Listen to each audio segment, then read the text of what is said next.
মাত্র ২৫ দিন আগেই পরিবারের কাছে ফিরেছিলেন প্রবাসী রবিউল। স্বজনদের সাথে ছুটি কাটিয়ে প্রবাস জীবনে ফেরার কথা থাকলেও এই মহাসড়ক কেড়ে নিল তার প্রাণ। প্রায় ৮ ঘন্টা আগে একই সড়কে ঘটে যাওয়া আরেক দুর্ঘটনায় বাবা ছেলের জানাজা শেষ করে মানুষ যখন বাড়ি ফিরছিল, ঠিক তখনই তার মৃত্যুর খবর এলো।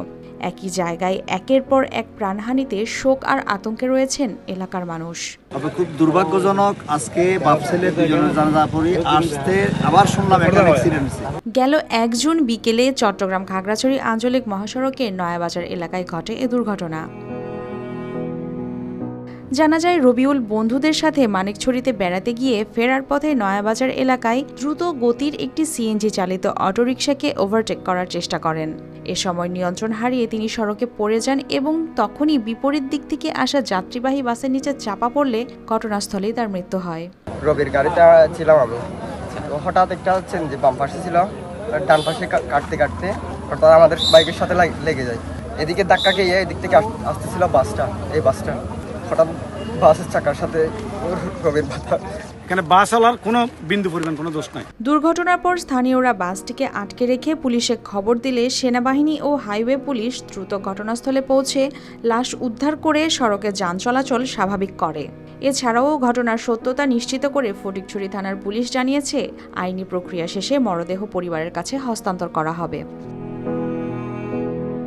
এদিকে স্থানীয় সংসদ সদস্য সড়ক ও জনপথ বিভাগকে অনুরোধ করেছেন এই মহাসড়কের মাঝে ডিভাইডার স্থাপন করতে, যেন দুর্ঘটনার প্রবণতা কমানো যায়। পাশাপাশি তরুণ ও যুব সমাজকে ওভারটেক না করে হেলমেট ব্যবহার করে সাবধানতার সাথে বাইক চালাতে আহ্বান জানিয়েছেন। এই রাস্তাটার সাথে বাংলাদেশ সেনাবাহিনীর সাথে একটা সংযুক্তি আছে, চট্টগ্রাম ক্যান্টনমেন্ট টু খাগড়াছড়ি পর্যন্ত। আমি আশা করব এই রাস্তাটা মাঝখানে ডিভাইডেড দিয়া চালানোর জন্য উন্নতি করে। সাথে সাথে বলবো, যারা তরুণরা যারা গাড়ি চালায়, মোটর বাইক চালায়, তারা কি মরার জন্য মোটর বাইক চালায় নাকি নিজে যে কর্মসংস্থানে যাওয়ার জন্য মোটর বাইক চালায়, তারা যেন সতর্ক হয়। আর গাড়ির ড্রাইভার যারা আছে তারাও যদি সতর্ক হয়, জনসচেতনতা যদি ঠিক থাকে, তাহলে অবশ্যই অনেক দুর্ঘটনা। একই সড়কে কয়েক ঘন্টার ব্যবধানে একের পর এক প্রাণহানি এখন শুধু শোক নয়, বড় সতর্কবার্তাও।